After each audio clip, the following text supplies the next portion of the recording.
fairy tale story. Welcome. ज्वाला पर्वत के भव्य अग्नि राज्य पर राज करने वाले उग्र और दृढ़ राजकुमार अग्निदेव अपने प्रशिक्षण मैदान में थे। उनकी देह पर गहरा लाल चर्म अंगरखा था और उनकी आंखें तीव्र एम्बर नारंगी थीं। वे अपनी ज्वलंत चौड़ी तलवार को चलाते हुए जोरदार गर्जना करते हैं। इससे बहुत दूर अमृत सरोवर के शांत जल लोक में सुंदर राजकुमारी नीरवी अपने बगीचे में उड़ रही थी। उनके पारदर्शी क्रिस्टलीय पंख थे और उनकी त्वचा पर एक मोती जैसी चमक थी। उन्होंने एक मुरझाए हुए फूल को कोमलता से छुआ और उनके हाथ से निकलती नीली रोशनी से वह फूल फिर से जीवंत हो उठा। नीरवी ने कोमलता से कहा, शांति जीवन का स्रोत। दोनों राज्यों को एक दूसरे से एक रहस्यमय जलते हुए झरने द्वारा अलग किया जाता था, जो उनकी सदियों पुरानी दुश्मनी का प्रतीक था। एक रात इसी झरने की सीमा पर अग्निदेव और नीरवी का आमना सामना हुआ। कौन हो तुम? मेरे राज्य की सीमा पर क्या कर रही हो? मैं यहाँ दोस्ती का प्रतीक देने आई हूँ। सफेद कमल का फूल उन्हें भेंट किया, लेकिन अग्निदेव की ज्वाला से फूल तुरंत जलकर राख हो गया। नीरवी ने कोमलता से अपना दूसरा हाथ बढ़ाया, अपनी पूरी शक्ति से फूल को फिर से ठीक कर लिया। फुसफुसाते हुए बोली, थम जाओ। अग्निदेव चले थे। उस पल उन्हें एक दूसरे से गहरा आकर्षण महसूस हुआ। इसके बाद दोनों राजकुमार और राजकुमारी जलते झरने के पास छिप कर मिलने लगे, जहाँ उनका गुप्त प्रेम पनपा। पर तभी एक अमंगल रात अग्नि राज्य का सबसे कीमती जादुई अग्नि रत्न हम उन्हें छोड़ेंगे नहीं।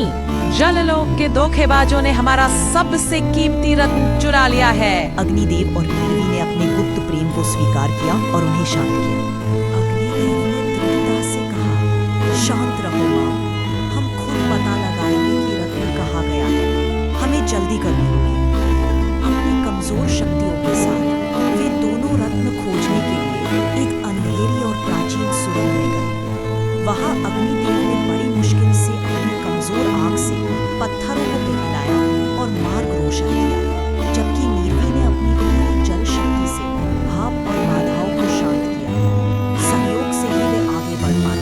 जहाँ नीरवी का बल अग्निदेव की कमजोरी को पूरा कर रहा था, सुरंग में जलते झरने के नीचे एक छिपे हुए स्थान पर नीरवी ने चिल्लाया, ये देखो अग्निदेव, रत्न यहाँ है। हमने साथ मिलकर इसे ढूंढा। उन्होंने अपनी संयुक्त शक्ति का उपयोग करके रत्न को बाहर निकाला। रत्न की वापसी से अग्निदेव और पूरे अग्निलोक की शक्तियां तुरंत वापस आ गईं। रत्न लेकर वे अपने माता पिता के सामने पहुंचे। नीरवी ने राजा शांतनु, जललोक के महाराज, देखकर से कहा, पिताश्री, अग्नि और जल दुश्मन नहीं, सहायक है। हमारा प्रेम यही सबूत है। रानी रुद्रेणा, जो पहले क्रोधित थी, अब विचारशील हो गई और बोली, तो हमारी दुश्मनी सिर्फ एक गलत फहमी थी।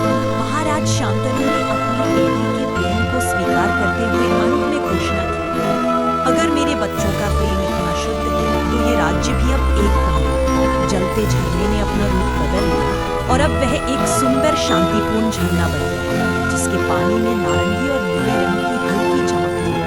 राजकुमार अग्निदेव और राजकुमारी नीरवी अपने माता पिता के साथ खड़े थे और उनके राज्यों में एकता और शांति का एक नया युग शुरू हुआ।